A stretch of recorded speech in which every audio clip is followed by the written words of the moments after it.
أعوذ بالله من الشيطان الرجيم. بسم الله الرحمن الرحيم. إنا عرضنا الأمانة على السماوات والأرض والجبال فأبين أن يحملنها وأشفقن منها وحملها الإنسان إنه كان ظلوما جهولا. ليعذب الله المنافقين والمنافقات والمشركين والمشركات ويتوب الله على المؤمنين والمؤمنات وكان الله غفورا رحيما. صدق اللہ العظیم. ان آیات کا لفظ ترجمہ ہے انا عرضنا الامانۃ علی السماوات والارض والجبال. اللہ تعالیٰ فرما رہے ہیں ہم نے پیش کیا امانت کو. بار امانت سے مراد یعنی اعمال کا کرنا، یہ سے مراد قرآن پاک ہے یا یہ ہے کہ دین یعنی اللہ تعالیٰ کے احکامات کو پورا کرنا اور اللہ کے نبی حضرت محمد صلی اللہ علیہ وسلم کے مبارک طریقوں پر زندگی گزارنا. یہ ایک انسان پر ذمہ داری عائد ہوئی ہے. تو اس ذمہ داری کو اللہ تعالیٰ فرما رہے ہیں پہلے ہم نے آسمانوں پر پیش کیا کہ بھئی اس ذمہ داری کو تم نبھا سکتے ہو. پھر زمینوں پر پیش کیا، پھر پہاڑوں پر پیش کیا. فَأَبَيْنَ أَن يَحْمِلْنَهَا. اس ذمہ داری کے اٹھانے سے انہوں نے انکار کر دیا. آسمانوں نے بھی، زمینوں نے بھی، پہاڑوں نے بھی، کہ بھئی یہ بہت بڑی ذمہ داری ہے کہ بھئی اگر اللہ کے حکموں کے پابند یعنی اللہ کی بندگی، تو اگر حکموں کے مطابق چلو گے تو جنت، اگر حکموں کی خلاف ورزی کرو گے تو جہنم. تو ایک بہت بڑی ذمہ داری ہے. تو زمین و آسمان اور پہاڑوں نے اس کو اٹھانے سے انکار کر دیا. وَأَشْفَقْنَ مِنْهَا.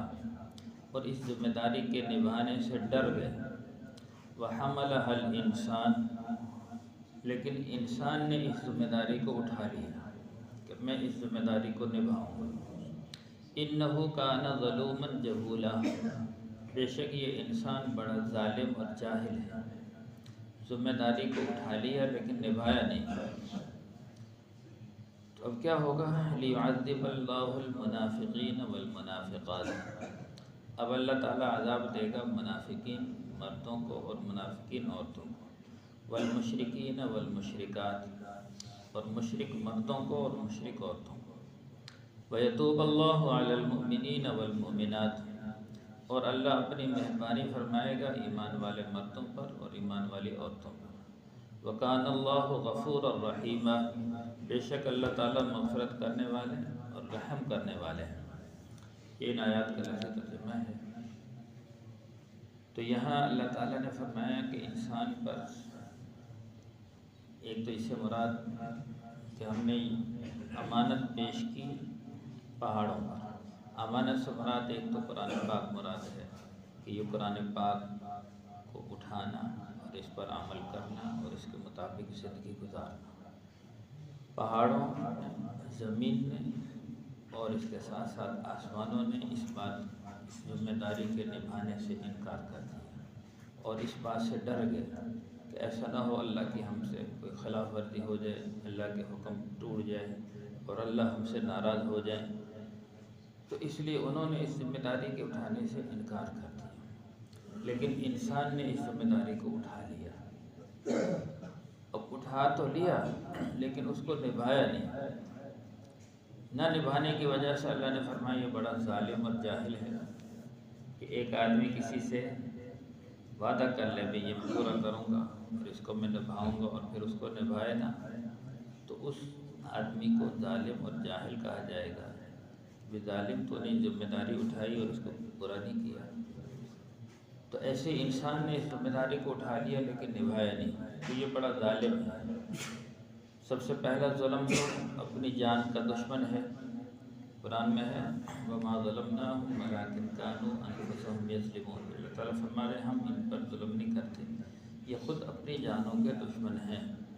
کیسے دشمن ہیں کہ بدعمالیاں کر کے، اللہ کو ناراض کر کے، اللہ کے حکموں کو توڑ کر جو زندگی گزار رہے ہیں تو وہ ظالم ہیں، اپنی جانوں کے دشمن ہیں کہ اپنے آپ کو جہنم میں لے جائیں گے۔ اور جاہل بھی ہیں کہ جاہل کسے کہا جاتا ہے؟ جسے اپنے مستقبل کی پرواہ نہ ہو، اپنے مستقبل کی فکر نہ ہو کہ انسان پر ایک بہت بڑا مستقبل آنے والا ہے موت کے بعد، جو قیامت کی شکل میں ہے۔ تو جو عقل مند آدمی ہے، سمجھدار آدمی ہے، وہ اپنے مستقبل کو سامنے رکھ کے زندگی گزارتا ہے۔ اور جاہل آدمی، بے وقوف آدمی، اس کو اپنے مستقبل کی کوئی پرواہ نہیں ہوتی، وہ بس حال کو دیکھ کر زندگی گزارتا ہے، میرا حال ٹھیک ہو جائے،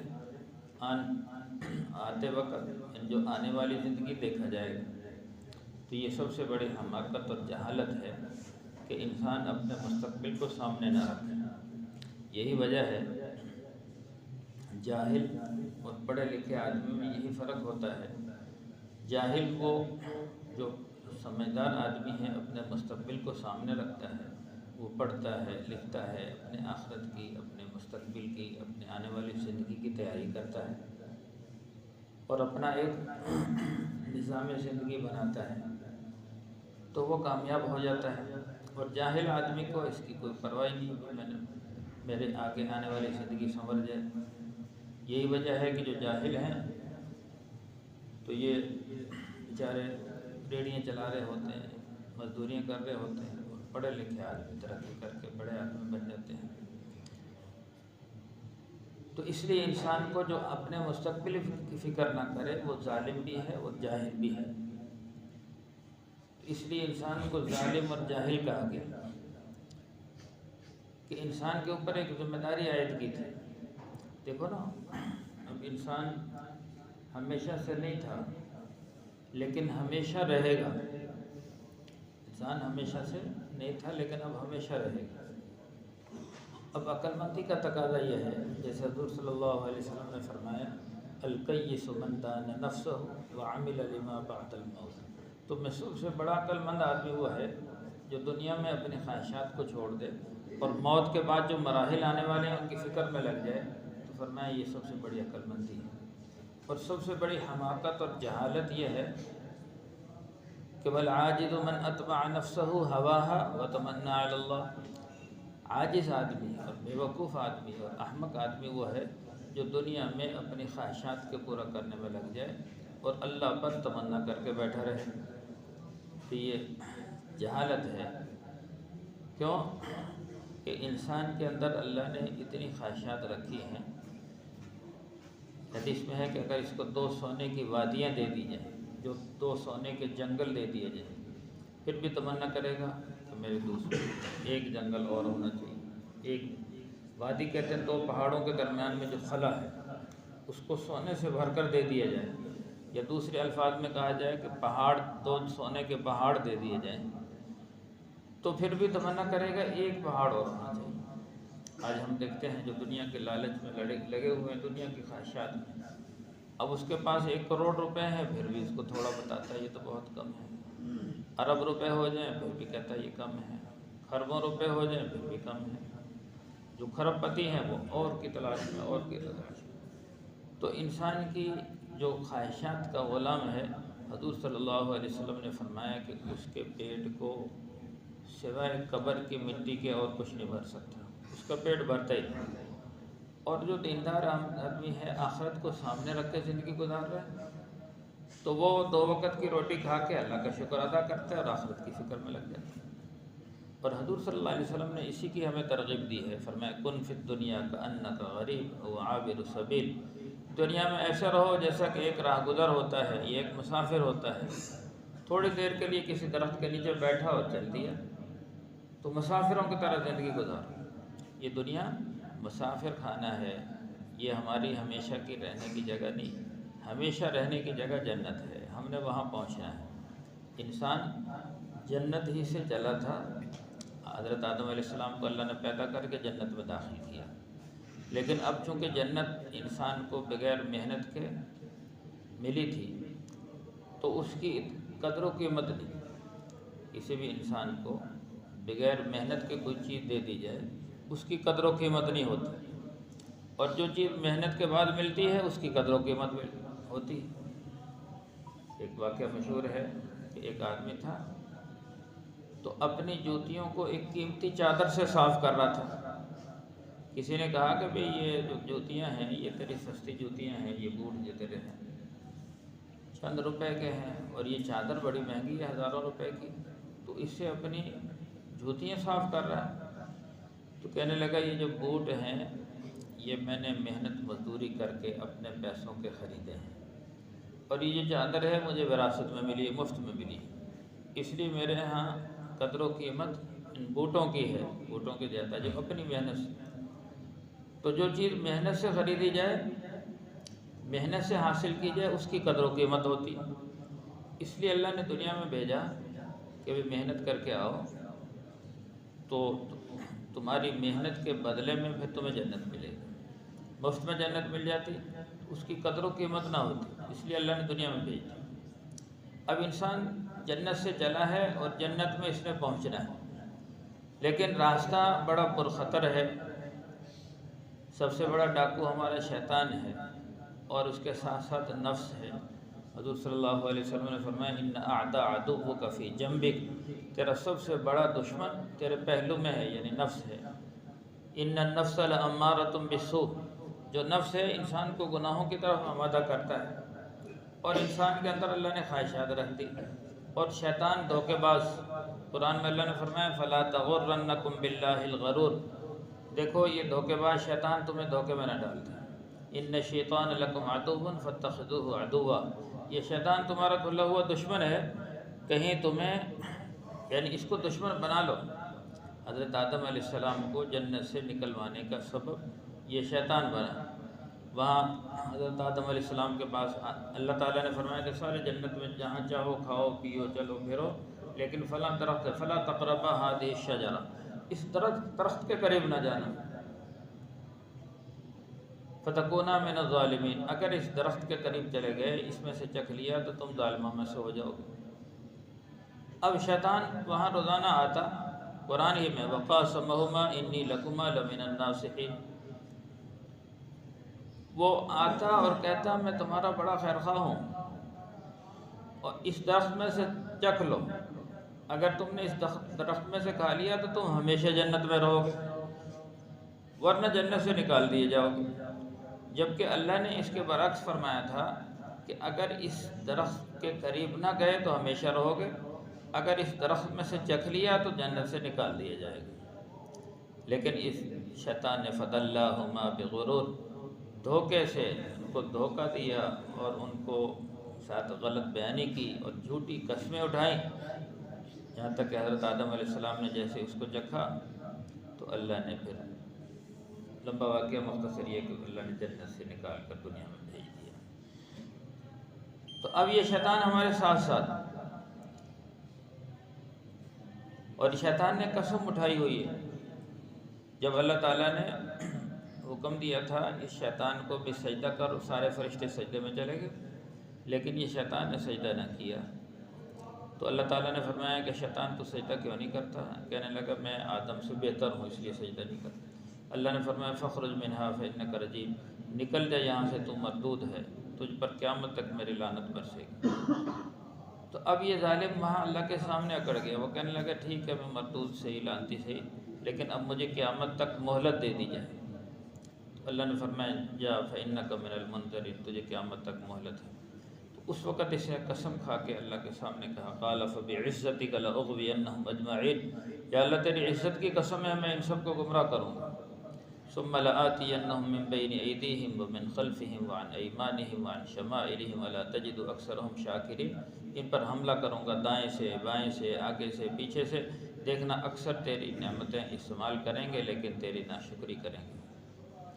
تو اللہ تعالیٰ نے فرمایا کہ شیطان تو بھی یاد رکھ لَأَمْلَأَنَّ جَهَنَّمَ مِنْكَ وَمِمَّنْ تَبِعَكَ مِنْهُمْ أَجْمَعِينَ، میں بھی سب سے پہلے تجھے جہنم میں داخل کروں گا، اور جو تیرے پیچھے چلیں گے، تیرے نقش قدم پر چلیں گے، ان سب کو میں جہنم میں داخل کروں گا۔ تو اب میرے بھائیوں ہمارے سامنے ایک راستہ ہے، ایک راستہ تو نبی کریم صلی اللہ علیہ وسلم والا راستہ، انبیاء والا راستہ، وہ جنت کی طرف جاتا ہے، اور دوسرا راستہ نفس و شیطان کا ہے۔ شیطان دھوکے باز ہے، اس نے جہنم میں جانا، اور اس نے قسمیں اٹھائی ہوئی ہیں یہ زیادہ سے زیادہ انسانوں کو جہنم میں لے جانے کی کوشش کرے گا تو اللہ تعالیٰ نے فرمایا اس سے بچ کے رہنا، یہ تمہارا دشمن ہے، یہ دھوکے باز ہے، اس سے بچنا۔ لیکن آج کیا ہے، کتنے انسان ہیں جو کافر ہیں، سب یہ شیطان کے پیچھے چل پڑے، اور مسلمانوں میں سے کتنے لوگ ہیں جو اکثریت شیطان کے پیچھے زندگی گزار رہے ہیں، اپنے نبی کی سنتوں کو چھوڑ کے، اپنے نبی کے طریقے کو چھوڑ کر شیطان کے پیچھے چل پڑے۔ تو دیکھو نا، صبح کی اذان ہوتی ہے تو اذان میں اعلان ہوتا ہے الصلاۃ خیر من النوم، نماز نیند سے بہتر ہے، تو یہ اللہ تعالیٰ کی طرف سے اعلان ہے۔ اور شیطان کہتا ہے النوم خیر من الصلاۃ، نیند نماز سے بہتر ہے، تو سویا رہے۔ تو اب جو اللہ کی طرف سے اعلان ہوا، جو مسجد میں آ گئے، نیند کو چھوڑ کر مسجد میں آ گئے، انہوں نے اللہ کی بات کو مان لیا، اور جنہوں نے نماز کو چھوڑ کر نیند کو اپنا لیا، انہوں نے شیطان کی بات کو مان لیا۔ تو اس طرح قدم قدم پہ شیطان اپنی دعوت دیتا ہے۔ تو ایک طرف اللہ کی دعوت ہے، ایک طرف شیطان کی دعوت ہے۔ شیطان نافرمانی کی طرف بلاتا ہے، اور اللہ تعالیٰ لوگوں کو ان اللہ یأمر بالعدل والاحسان وایتاء ذی القربى وینہی عن الفحشاء والمنکر، اللہ تعالیٰ حکم دیتا ہے عدل و انصاف کا، نیکی کا، اپنے رشتہ داروں کے اوپر خرچ کرنے کا، اور نیکی کی راستے کو اپنانے کا۔ اور ان الشیطان یعدکم الفقر ویأمرکم بالفحشاء، شیطان جو ہے فقر و فاقے سے ڈراتا ہے اور بے حیائی کا حکم دیتا ہے۔ تو فقر و فاقے سے کیا ڈراتا ہے؟ کہتا ہے بھی تو کمائے گا نہیں تو کھائے گا کہاں سے؟ اب انسان صبح اٹھتے ہی کمائی کے پیچھے لگ جاتا ہے، بھی اگر ہم کمائیں گے نہیں تو وہ کما جائیں گے، جبکہ اللہ تعالیٰ فرما رہے رزق دینے والی ذات میری، میں تمہیں رزق دوں گا، تم میرے کام میں لگ جاؤ، میں تمہارے کام میں لگ جاؤں۔ لیکن انسان کو اللہ کی ذات پہ یقین نہیں، شیطان کے پیچھے لگ کر ساری زندگی اپنے کھاتے کس لیے، کمانے کے لیے، کماتے کس لیے، کھانے کمانے کے انسان مشین بنا ہوا، آخرت کو بھولا ہوا۔ تو اس لیے میرے بھائیو، عقل مندی کا تقاضا یہ ہے ہم آخرت کو سامنے رکھ کے زندگی گزاریں، اور اللہ کے احکامات اور جو اللہ نے انسانوں پر ذمہ داری عائد کی ہے کہ اللہ کے حکموں کو پورا کرنا، اور اللہ کے نبی حضرت محمد صلی اللہ علیہ وسلم کے مبارک طریقوں پر زندگی گزارنا، یہ ہماری زندگی کا مقصد ہے۔ جس نے زندگی کے مقصد کو پہچان لیا وہ کامیاب ہے، جس نے زندگی کے مقصد کو نہ پہچانا، کھانے کمانے کو مقصد بنایا، وہ انسان ناکام ہے۔ اللہ تعالیٰ ہم سب کو عمل کی توفیق عطا فرمائے۔ الحمدللہ رب العالمین والعاقبۃ للمتقین والصلاة والسلام علی سید الانبیاء والمرسلین۔ اللہم احسن عاقبتنا فی الامور كلها واجرنا من خزي الدنيا وعذاب الآخرة۔ صلی اللہ تعالی علی خیر خلقہ محمد وآلہ واصحابہ اجمعین برحمتک یا ارحم